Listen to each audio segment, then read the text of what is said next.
Parang may napansin ako iPad dito, guys. Tingnan na natin. Subukan natin kung gagana pa. So, kunin natin. Yan. Subukan natin.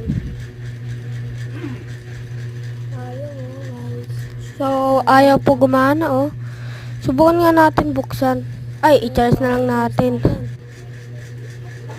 Yan. Parang pag habang naghihintay ako dito, mag-subscribe na kayo ngayon. Para lang mag-charge itong iPad na to. Yun, mag-charge na din. So, tingnan natin. There we go. Tapos, ano kaya hanapin ko, bro? Mga cringe to. Ito lang yung ano na to, yung video. If you enjoy this video,